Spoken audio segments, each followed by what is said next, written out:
So now the next topic we have analysis of variance. This is also an important topic, and in short, you may get it for ANOVA, capital ANOVA. So the full form is analysis of variance analysis. So we'll see the introduction for it. The analysis of variance frequently referred by the contraction ANOVA is a statistical technique is especially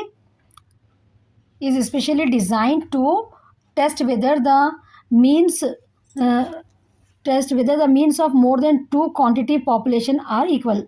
तो ये analysis of variance क्या है? ये analysis of variance frequently refer to by the contraction ANOVA. Analysis of contraction analysis of variance is a statistical technique है. ये क्या है? ये स्टैटिस्टिकल टेक्निक है, स्पेशली डिज़ाइन करे हुआ है ये to test whether the means of more than, जो मीन्स रहते हैं वो more than two quantity population के इक्वल है क्या देखने के लिए एनालिसिस ऑफ वेरिएंस ये स्टैटिस्टिकल टेक्निक जो है सो यूज़ होती. It's clear no. Now next we have the analysis of variance technique. This analysis of various techniques develop by R.A. Fisher in 1920. कौन डेवलप करे ये technique? It is develop by R.A. Fisher in 1920. 1920 is capable of fruitful application to the diversity of practical problems. ये इसके base पे जो है सो अपन जो है सो अप्लाई करके इसको वेरिएंस एनालिसिस ऑफ वेरिएंस को अप्लाई करके अपन प्रैक्टिकली जो है सो प्रॉब्लम्स को सॉल्व कर सकते.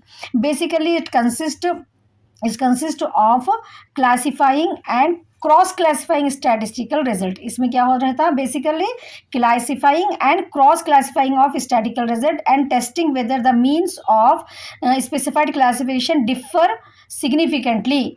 एक दूसरे से वेरिएंस में डिफरेंस. तो यहाँ पर ये टेस्ट में अपने को वही देखते हैं अपन के क्लासिफाइंग एंड क्रॉस क्लासिफाइंग करके स्टैटिस्टिकल रिजल्ट क्या आ रहा एंड टेस्टिंग वेदर द जो मीन्स है वो स्पेसिफाइड क्लासिफिकेशन डिफर सिग्निफिकेंटली और not.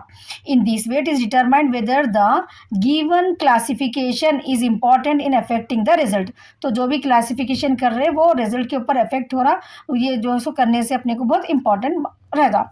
For example the output of A given process might be cross classified. जो भी आउटपुट रहता है प्रोसेस का, ठीक है, उसको अगर अपन क्रॉस क्लासिफाइड करें by machine and operator, each operator having work on each machine. Her operator को यहाँ पर एक एग्जाम्पल में बता रहे कि एक एक मशीन दे दी इनको. So from this cross classification it would be determined whether the mean qualities of the output of the various machine deferred significantly. ठीक है, जो भी मीन्स क्वालिटी जो रह रही आउटपुट की जो है सो वो डिफर्ड है क्या सिग्निफिकेंटली थोड़ा, क्योंकि ऑपरेटर अलग है. ठीक है, यहाँ पर डिफरेंट एक एक मशीन एक एक ऑपरेटर को दिए, तो यहाँ पर क्रॉस क्लासिफाई करके जो है सो यहाँ पर देख रहे हैं अपन के डिफर है क्या आउटपुट में. Also it could independently be determined whether the mean quality of the output of the various machine differed significantly. Such a study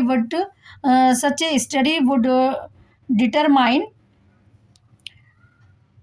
तो यहाँ पर अपने को सच स्टडी वो डिटरमाइन, तो यहाँ पर जो है so also it could be independently भी अपन जो है सो कर सकते हैं. वहाँ पर क्या करें अपन, एक पहले आउटपुट को एक एक ऑपरेटर को एक एक मशीन दे के क्रॉस क्लासिफिकेशन करके जो है सो अपन डिटरमाइन करें कि जो भी मशीन का आउटपुट है डिफर्ड है क्या सिग्निफिकेंटली. उसके अलावा भी जो है सो इंडिपेंडेंटली भी अपन यहाँ पर डिटरमाइन कर सकते हैं.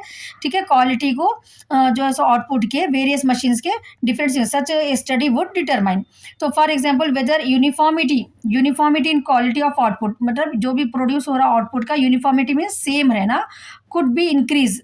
जो यूनिफॉर्मिटी को जो है सो अगर कुछ कमी दिखी उन लोगों को तो उसको कैसा यूनिफॉर्मिटी को सेम करना, would be increase. It's standardising the procedure of the operator. तो यहाँ पर ऑपरेटर्स जो भी चला रहे ना उन लोगों के प्रोसीजर्स को जो है सो स्टैंडर्डाइज करके यूनिफॉर्मिटी ला सकती है यहाँ पर से थ्रू स्पेशल ट्रेनिंग वगैरह देके.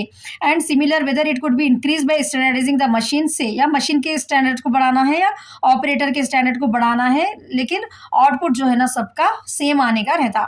वो ये चीज़ों को देखने के लिए अपने को ये एनालिसिस ऑफ वेरियस प्रैक्टिकली ये जो है सो ऑर्गेनाइजेशंस में, कंपनीज में, फैक्ट्रीज में ये यूज़ होता. ठीक है, तो machine through the. So next we have to analyse the total variation of of our data into components which may be contributed to various sources और कॉज ऑफ वेरिएशन। तो यहाँ पर अपने को सोर्स क्या है और कॉजेस क्या है वेरिएशन के। सोर्स मतलब अपन क्या दे रहे, कॉजेस जो रिजल्ट आ रहा आउटपुट का, ठीक है, वो जो उसका डिफरेंस क्या है यहाँ पर देख के जो है सो करते। So this is the you have to write about the analysis of variance. It is easy know the analysis of variance frequently ये क्या के लिए रहता, contraction of analysis of variance, quantity population equal है क्या नहीं है देखने। एक फैक्ट्री में एक एग्जांपल दिया पर एक मशीन एक जो है सो यहाँ पर एक एक ऑपरेटर है, तो अगर डिफरेंस आ रहा तो ऑपरेटर का स्टैंडर्ड बढ़ाना है या मशीन का स्टैंडर्ड बढ़ाना है यूनिफॉर्मिटी लाने के लिए, ये देखने के लिए अपने को ये एनालिसिस ऑफ वेरिएंस एप्लीकेबल होता practically. This is the meaning. Now next we have definition. This is Professor R.A. Fisher. Just now we have seen no the analysis of various technique कौन डेवलप कर रही है, are A Fisher. कब 1920s में। तो professor R A Fisher define कर रहे हैं इसको, analysis of variance as separation of variance ascribable to one group of causes from the variance ascribable to other group. ठीक है, यहाँ पर अपन जैसा कि मशीन का यहाँ पर एग्जांपल देख देना अपन, तो वो मालूम कर लें सेपरेशन ऑफ वेरिएंस, वेरिएंस को सेपरेटली मालूम करने के लिए, ठीक है, एक ग्रुप के कॉजेस को दूसरे ग्रुप के उससे जो है सो मालूम करने के लिए जो अपन करते हैं टेक्निक, वो जो है सो एनालिसिस ऑफ वेरिएंस बोल के बोलते हैं। Analysis of variance is consist of in the estimation of the amount of variation, कितना अमाउंट एस्टिमेट मतलब वेरिएशन रहता, ठीक है, वेरिएंसेज मालूम होना ना, तो यहाँ पर वेरिएंसेज मालूम करने के लिए अपने को है amount of variation due to each of the independent factors और कॉज, इंडिपेंडेंट फैक्टर्स जो भी दे रहे और या cause separately and then comparing these estimate due to assignable factors और कॉस्ट। जो भी लोगों को मशीन भी सेम दे रहे हैं, ऑपरेटर भी सेम है, लेकिन फिर भी वेरिएंस क्यों आ रहा, या तो मशीन में कुछ कमी है या ऑपरेटर में कुछ कमी है, ठीक है, वैसे फैक्टर्स और कॉजेस कैसा हो रहे हैं वो देखने के लिए with the estimate due to chances factor और causes, the latter being known as experimental error, उसको क्या बोलते हैं, एक्सपेरिमेंटल एरर बोलते हैं। ये क्या है, डेफिनेशन में आपको लिखने का है। नेक्स्ट है अपने को assumptions of ANOVA, analysis of variance. So for the validity of F test in ANOVA analysis of the following assumptions are made. The observation जो रहते हैं ना वो इंडिपेंडेंट रहना, जैसा कि अपन अभी क्या देखे अपन एनोवा में मीनिंग में क्या देखे थे अपन, एक ऑपरेटर एक मशीन, एक ऑपरेटर एक मशीन, तो इंडिपेंडेंट है वो लोग। तो वैसे यहाँ पर ऑब्जर्वेशन अपन जिसको कर रहे हैं वो हर मशीन अलग रहना, हर ऑपरेटर अलग अलग रहना, इंडिपेंडेंट रहना।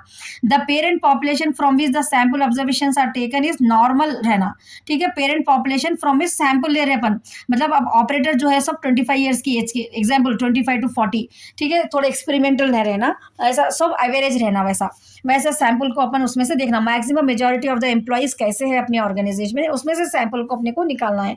तो sample observation are taken is normal रहना वो। Various treatment and environmental effects are एडिक्टिव इन नेचर, और ये इससे अपने को अजम्पशन ये भी करते हैं अपन के वेरियस ट्रीटमेंट और एनवायरमेंटल का इफेक्ट भी जो है सो एडिक्टिव रहता है नेचर से। ये जो है सो 3 अपने को अजम्पशंस में लिखने का है। ये एनालिसिस ऑफ वेरिएंस कब यूज होता है, व्हेन टू यूज, इसमें अपने को 2 टाइप्स के वेरिएंस रहते हैं, ठीक है, एनालिसिस ऑफ वेरिएंस 2 टाइप्स के रहते हैं अपने को, 1 वे एनालिसिस ऑफ वेरिएंस एक रहता है, 2 वे एनालिसिस ऑफ वेरिएंस एक रहता।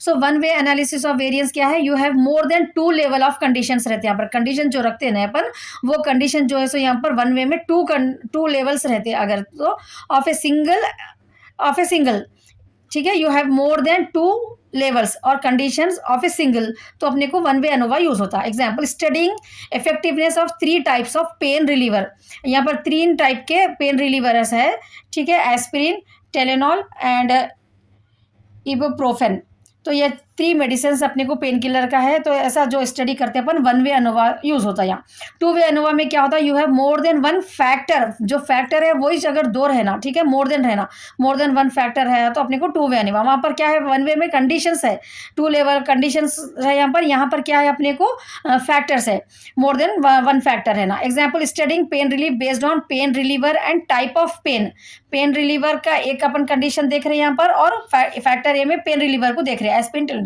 और फैक्टर बी में क्या है, टाइप ऑफ पेन, हेडेक के लिए है या बैक पेन के लिए है, ठीक है, वर्सेस बैक पेन। सो यहाँ पर कौन सा होता है, 2 वे एनोवा, जब कंडीशंस मोर देन 1 हो जाते तो अपने को 2 वे एनोवा यूज होता।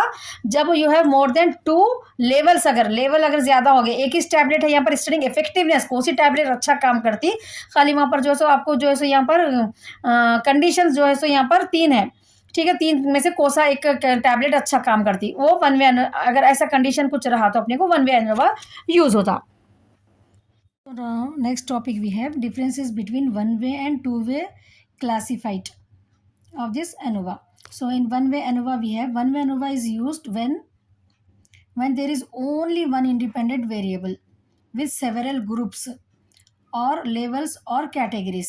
ठीक है, सेवरल ग्रुप्स रहते हैं, सेवरल लेबल्स रहते हैं, कैटेगरीज रहते हैं, लेकिन जब अपने पास वेरिएबल जो है एक इंडिपेंडेंट वेरिएबल अगर है and the normally distributed response और डिपेंडेंट वेरिएबल आर मेजर्ड, और यहाँ पर जो है सो जो भी अपन डिस्ट्रीब्यूटेड रेस्पॉन्स जो रहता है डिपेंडेंट वेरिएबल्स को अपन जहाँ पर मेजर भी कर सकते, and the means of each group of response और आउटकम वेरिएबल्स आर कंपेयर्ड, और इजीली अपन यहाँ पर उसके मीन को और उसके आउटकम को जो है सो कंपेयर कर सकते हैं यहाँ पर एनालिसिस ऑफ वेरिएंस में, one way analysis of variance में।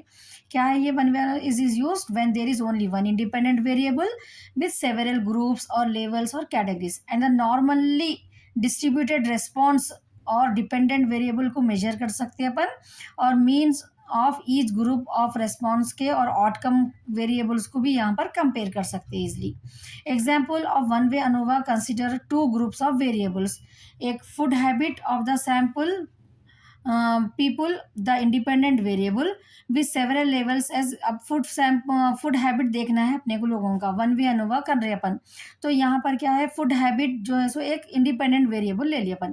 अब यहाँ पर सेवरल ग्रुप जो रहते हैं वेजिटेरियन, नॉन वेजिटेरियन, मिक्स भी रहते हैं, and the dependent variable being number of times of person fail sick in a year. So the mean of response variable pertaining to each group consisting of n number of peoples are measured are and compare। तो यहाँ पर अपन जो है so major भी कर सकते हैं और कंपेयर भी कर सकते हैं, तो इसको अपने को वन वे एनोवा बोलते हैं इसको। ठीक है, अब टू वे एनोवा क्या है, when there are two independent रहते। ठीक है, वन वे में वन इंडिपेंडेंट था, यहाँ पर टू इंडिपेंडेंट वेरिएबल्स रहते, each with multiple levels and one dependent variable in question the ANOVA becomes two way. तो one and one dependent variable in question रहना वहाँ पर, तो यहाँ पर अनोवा बिकम्स टू वे, ये अनोवा को अपन टू वे अनोवा बोलते हैं। To way ANOVA shows the effect of each independent variable. Upon independent में कितने ले रहे, टू इंडिपेंडेंट वेरिएबल्स ले रहे ना, तो टू वे अनोवा में अपने को effect of each independent variable बताता है no on the single response और outcome variable and determines whether there is any interaction effect है बिटवीन इंडिपेंडेंट वेरिएबल्स में या नहीं है, ये भी जो है सो टू वे अनोवा अपने को बताता।